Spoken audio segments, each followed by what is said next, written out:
Good evening and thanks for joining us. I'm Jim Nintzel, host of AZ Illustrated Politics, our weekly commentary and analysis of local, state, and national news.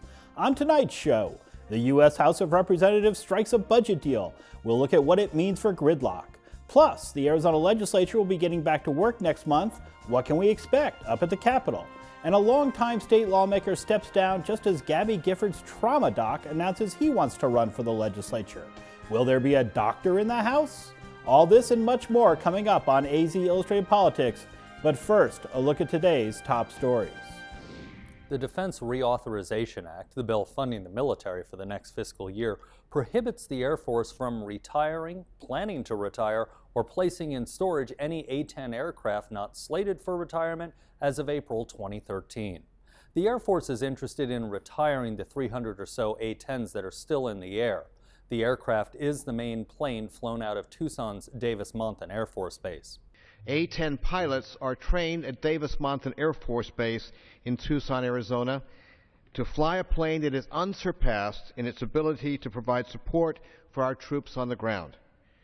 In today's military environment, the A-10 is best suited to continue this very important mission for decades to come. Congressman Barber and more than a dozen other members of Congress are fighting the retirement of the A-10. Earlier this year, they sent a letter to the Secretary of Defense and the chairman of the Joint Chiefs touting the A-10's capabilities. The language in the defense bill keeps the A-10 program from being shut down before the end of 2014. The Air Force wants to replace the A-10 with the new F-35. A federal judge is sending Arizona's request to change federal voting registration forms back to the U.S. Elections Commission. Arizona and Kansas are asking that the federal government change the form to mirror state citizenship requirements for voting. And that's a look at tonight's headlines.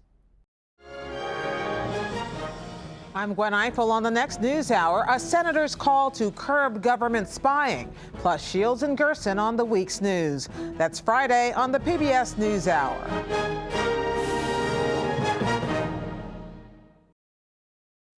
Join Arizona Week with new host Lorraine Rivera as she examines the issues important to our community and provides in-depth analysis of the week's top news stories. That's tonight at 8:30 on PBS 6.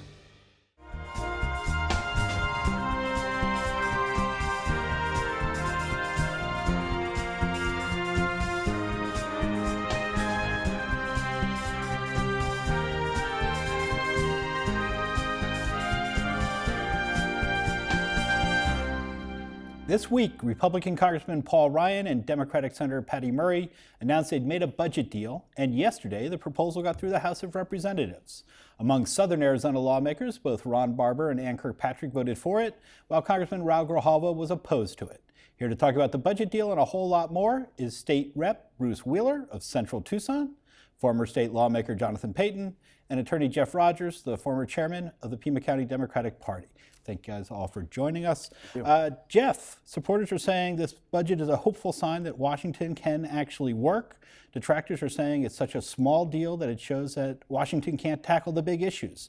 Your thoughts on this one? Well, I think the Republicans learned a big lesson from the threats of a government shutdown and to go past and the debt limit crisis. I mean, they lost a lot of voter support, and I think we saw the generic ballot plummet for Republicans, much like it kind of reversed when the website failed for the Affordable Care Act. But it was a big deal for them, and I'd like to think that John Boehner has decided that his role as Speaker of the House is he's going to take it seriously and be the Speaker for everybody and be a statesman for a change. And I hope that's the case and that this wasn't just a narrow victory. But there's one huge disappointing area in this, and that is that the Republicans refused to consider an extension of long-term unemployment benefits. So that means as of December 31st, we're going to see 1.3 million people fall off of the unemployment insurance rolls. And instead of being eligible for up to, say, 63 weeks, they're going to get only 26. And a lot of them have received that or more already, and they're going to lose their benefits immediately.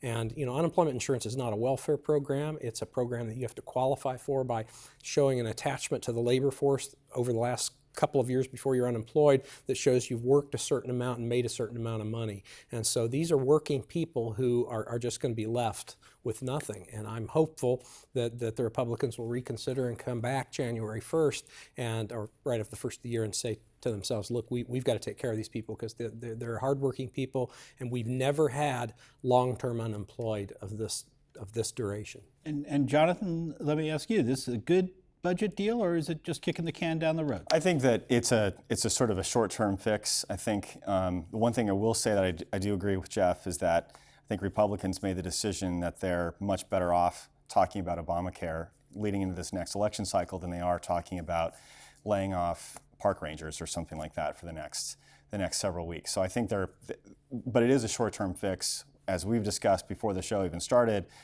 they haven't really dealt with the debt ceiling. There's a lot of other things that haven't been dealt with. I think that even Democrats really didn't want to fight for what Jeff was talking about. There's really not much of a move on Democrats' side. They don't know where they come up with the money to extend these unemployment benefits. They have plenty of other things they'd like to spend money on. And so I think that's pretty much a dead issue going forward. Now, the real question is what happens in the Senate, because obviously it's much more rancorous over there than it is in the House right now. And we'll see what Harry Reid's discipline is like if it's anything like it was in the House. And Bruce, you've been through your share of cantankerous budget negotiations up at the legislature. What's your take on what happened in Washington this week? Well, I give credit to Speaker Boehner. I think the House Republican leadership stepped up to the plate, and they put the brakes on Thelma and Louise's car just before going over the cliff. So I think it was a wise move. I think now we can focus on bipartisanship to some degree. And as Jonathan said, I think the test is going to be in the Senate. But I'm confident it will pass the Senate and it'll be signed by the president, and we'll move on and we'll have the debt ceiling battle. I don't think it'll be as rancorous as before. Basically, I think the Republican leadership is coming to terms with addressing the divisiveness and the ill will that has been perpetrated by the Tea Party. They realize we got to take these guys on and seriously put them in their place and move ahead, and I think that's what's happening. And you're going to be in the thick of things in January next month when the legislature gets back to work. What do you see as the top three issues that are going to emerge on the agenda up there? I think number one is education. The governor, this is the second part of her legacy, I think, that she's looking at. The first was Medicaid expansion earlier this year, education in all its components, Common Core. There's the issue of funding, of preparation of teachers. There's the issue of the Board of Regents requesting $1 billion in research and development. That's going to have a battle of its own. K through 12. So I think I'm confident there will be more money invested in education. I don't exactly know where and how much, but certainly the Democratic Party is ready to step up to our own plate and insist that we begin to address the levels that we had in 2008.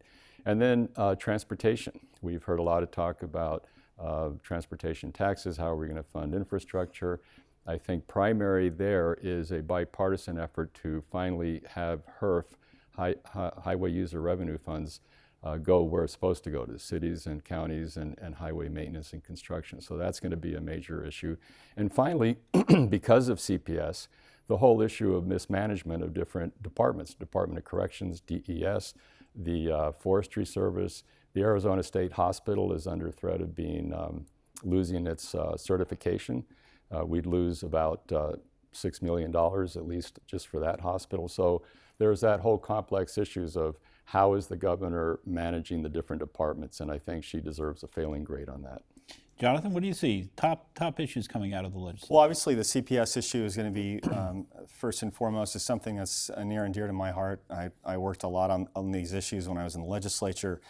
I look at it a little bit differently than I think my counterpart looks at it, and that is one of the biggest issues that I think still needs to be addressed is the openness of the records that so we can find out what's happened at each one of these instances. And this is a problem under Napolitano.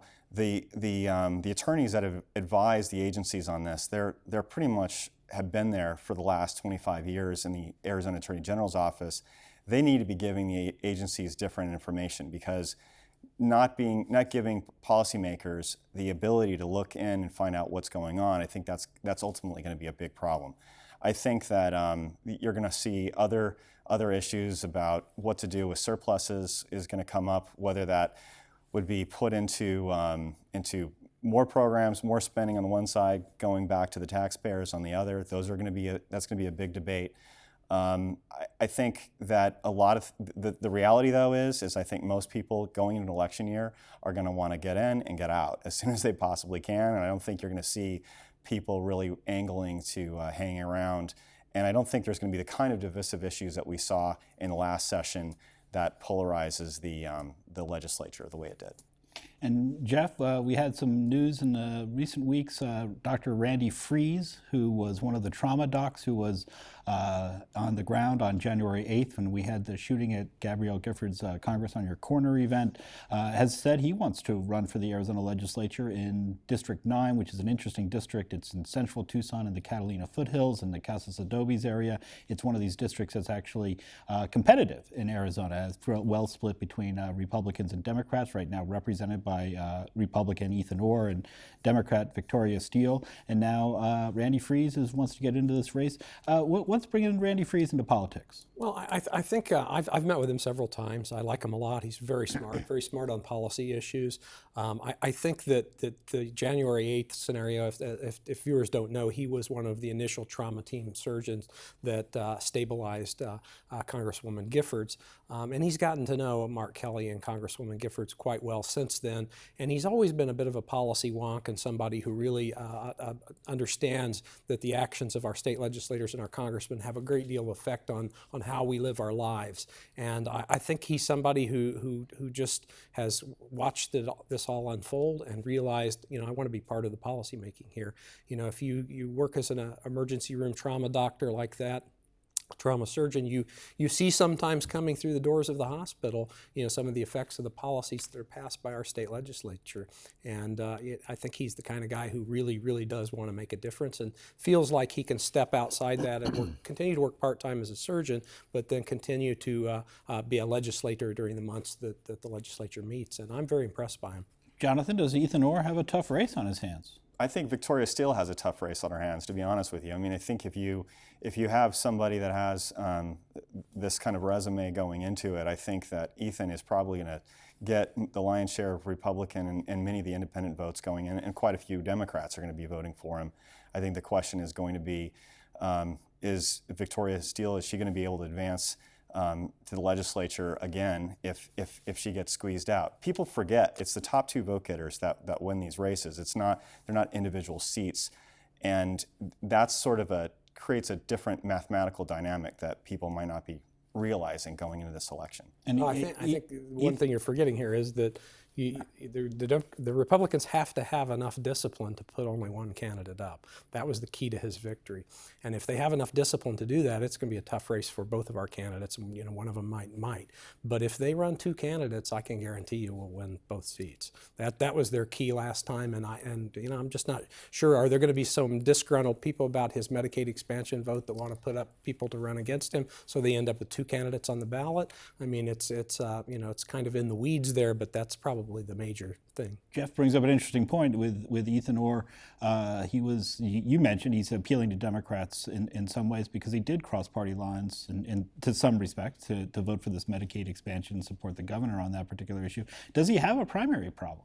Well, he could end up having a primary. I don't know that he's going to lose a primary. When you're an incumbent, it's difficult to lose a primary when there's two seats available.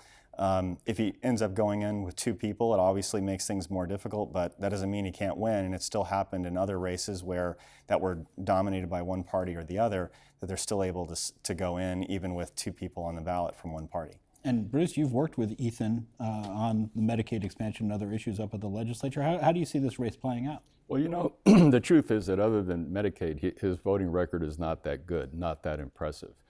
He doesn't support choice. His position on local controls is not a good one. He supports the state telling the city of Tucson how to manage its affairs. You have three formidable candidates. A lot of things that both Jeff and Jonathan have said I agree with. It does depend to a large degree whether there is another Republican in addition to Ethan. He's not going to lose a primary, but he goes into a general election with another Republican, he becomes endangered. And we don't know yet how formidable Randy's going to be, but we know that he's impressive. excuse me, we know he's going to raise a lot of money, and so that's an unknown. So we have the three formidable candidates. It's right now an unknown. And as long as we're talking about the legislature, Bruce, this week Linda Lopez told me she's stepping down from the legislature because she has a full-time job that she needs to direct all her attentions to. What do you think Linda Lopez's legacy is up at the Arizona legislature? I think her legacy is one of a fighter for issues like education and people that deserve a break in this state. She's been up front always and reliable and impressive, excuse me, in every sense of the word. And Jeff, the process is going to move through the committeemen and to the Board of Supervisors, who will make an ultimate pick on this. But who do you think the top three names are likely to emerge on this? Well, right now I've only heard 4 names total, and one of them is Tom Przylski, former state legislator. One of them is Andrea D'Alessandro, current member of the House. If she were to get it, that would open up the House for a vacancy as well. The other one was Victor Soltero, who is a former state legislator and certainly an elder statesman of the Democratic Party. And the last one was Demian Klinko, who's a historic preservation specialist here in Tucson. All outstanding candidates, but I'd have to give the edge to the top 2, probably being D'Alessandro and Przylski.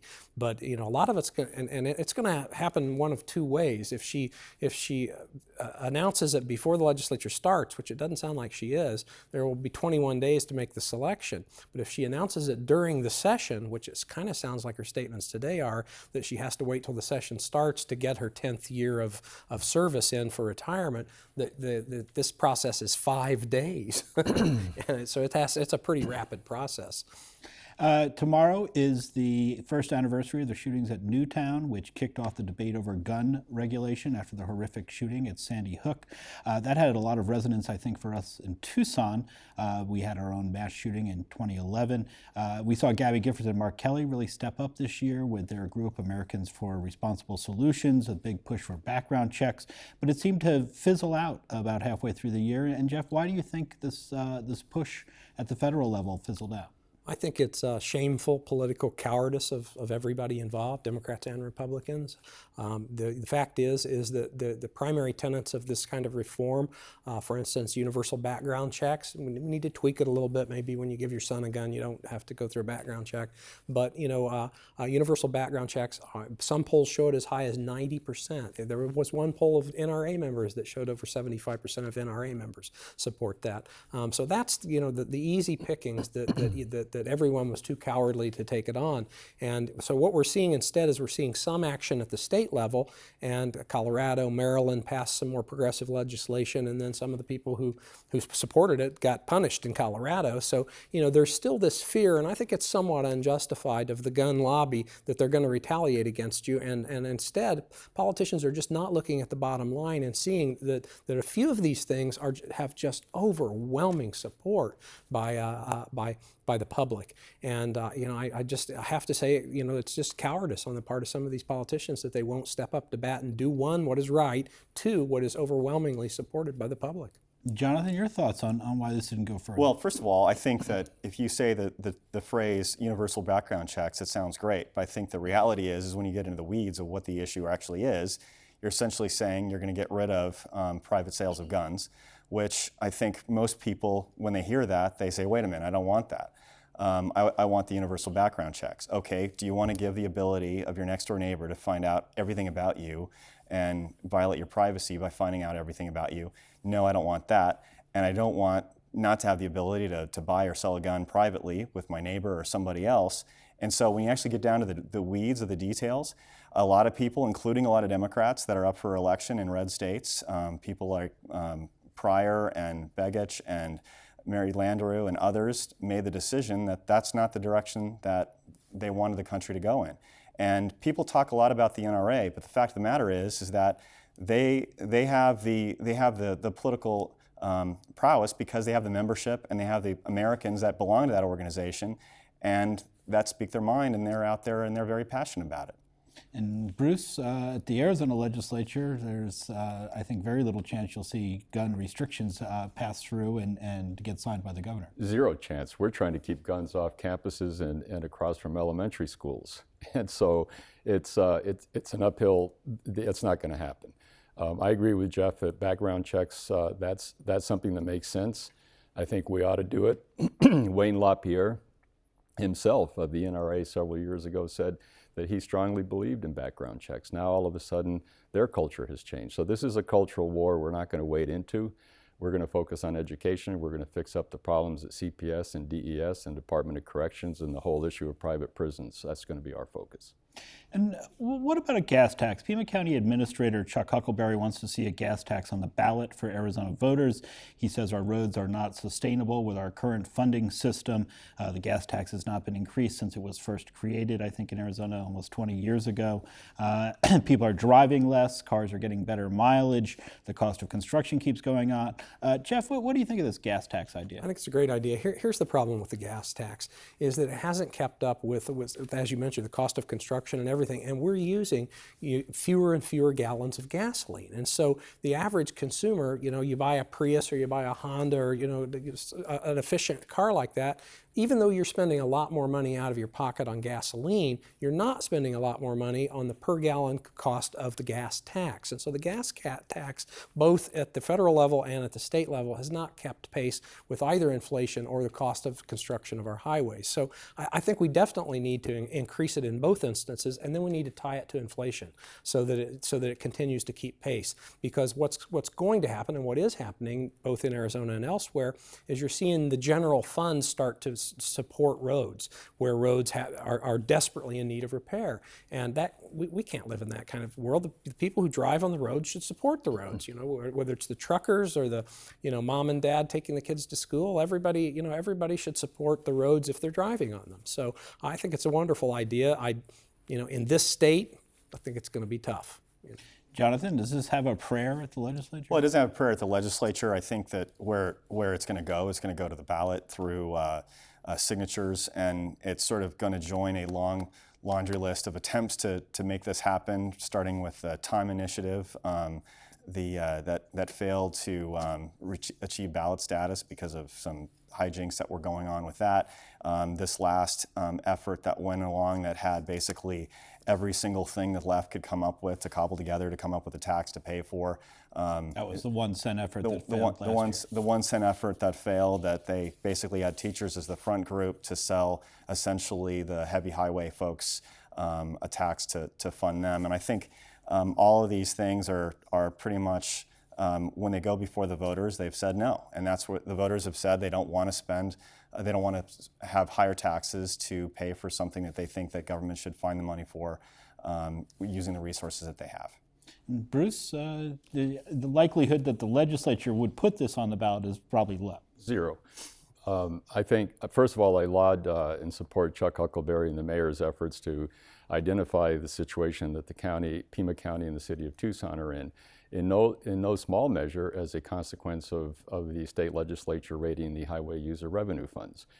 I don't see how anybody could possibly at this point justify a tax raise of any kind, gasoline tax increase, while HERF is still being raided. We have to address HERF first, and if we can't get the Republicans to understand that business and the infrastructure of other outlying areas all over the state depend on this, then how can we possibly justify a tax increase? I don't see it happening. But we do have to make a stand on HERF and get those funds back to where they belong, which is the cities and the counties. It's going to help business, and it's going to address a lot of the problems we have with transportation. It's a beginning. But even if you redirected those funds, you're still looking at a colossal bill that far outweighs whatever's been diverted. But it's a milestone that we have to reach that threshold first. How can we go to voters and say, we're going to tax you more, but we're going to justify what the Republicans are doing in the legislature by raiding HERF constantly? We can't do that. What about the federal tax, Jonathan, the federal gas tax? You see the U.S. Chamber of Commerce actually coming out and saying, the U.S. Highway Fund needs this money. Maybe we should raise the federal highway tax. Are you surprised to see the business community stepping out like Well, that? and I think that's something we have to define. What is the business community? The U.S. Chamber of Commerce, I don't know who all sits on their board. I was talking to some local chamber members in the state not too long ago, and for a variety of reasons, some of which that directly would affect their business negatively. Maybe they have a trucking company, or maybe they have a company that has to ship things all around the state or around the country. They don't like the idea of raising the gas tax. So there's not a monolithic voice coming from the business community saying, yes, we want this kind of tax for that. And so I don't know that that has any greater chance of happening in Washington, where we're just talking about whether they can have the wherewithal to pass a budget, which is still uncertain, to whether they're going to be passing a tax. I don't see that happening anytime soon. I need to interject that really important component of this is the proposed I-11, linking the deep sea port of Guaymas through Tucson, which would be an economic boon for us, through to Phoenix, onto Las Vegas and Canada. And so that's a proposal. We're losing that battle to Texas right now. And for economic development purposes, we need to address that. So there's a whole panoply of issues that are not being addressed regarding transportation infrastructure. That's going to cost billions of dollars. So the point is, we're not even really talking about it. We're not competing with Texas. We're not really putting our resources into developing these projects that are really critical to our state. Or even keeping up our existing infrastructure. Exactly. And if you raise the federal gas tax, that probably makes it harder to raise the state gas tax because of the domino effect. It does, but some of that money will go towards interstates and will flow down to the states. So, anything is helpful at this point in time, but it'd be better off if we could keep it local. But I think that Bruce brings up an important point, which I think makes my point, which is that he's talking about I-11, and one person's economic generating program is another person's boondoggle, and a lot of people think that the I-11 corridor just happens to go through a lot of wealthy developers' backyards, and would cost a lot of money, and may not be the right place for it to go, or may not be the right strategy to go for, and maybe we should focus on other things. So there's all kinds of different things that go into transportation, and that raises the suspicions of the public about where our money is being spent and how it's being spent, and it's why they don't want to see taxes go up. And just less than 2 minutes left here, Jeff, but the special master with the Tucson Unified School District desegregation case is sort of in a conflict now with the superintendent, H.T. Sanchez, over these magnet schools. Can you talk a little bit, a minute left, can you talk a little bit about what's going on here? The problem is that, this desegregation order comes from 30, 40 years ago, and the makeup of the district has flipped. It's now almost, instead of being 70% white, 30% minority, it's almost the other way around. And so I think that H.T. Sanchez and the board have put together some reasonable alternatives that perhaps the special master ought to look at and carefully consider, instead of just sort of by rote memory saying, okay, well, here's what we've required, and you've stepped outside these boundaries a little bit, and we want exactly what is called for in this order here. And I think there needs to be shown a little bit more flexibility, because what came out of the board looks like it might be something that could work. And does Sanchez have much ability to push back? And we only have about 10 seconds. Not much. I mean, if the special master has the ear of the judge, the judge is ultimately going to make the decision here, and there's a high degree of likelihood, given the experience of this special master in similar kinds of situations, that he's going to listen to the special master. All right, we're going to have to leave it there. I'd like to thank all of you for coming in, and we will be right back with some closing thoughts.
That's our show for tonight, but you can learn more about politics by visiting news.azpm.org or by following us on Facebook and Twitter.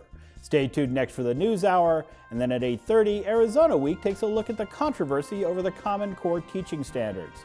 On Monday, AZ Illustrated Nature introduces us to Tucsonans who are fighting for dark skies. And join us here next Friday for a special look back at the Year in Review. I'm Jim Nintzel. Thanks for watching and have a great weekend.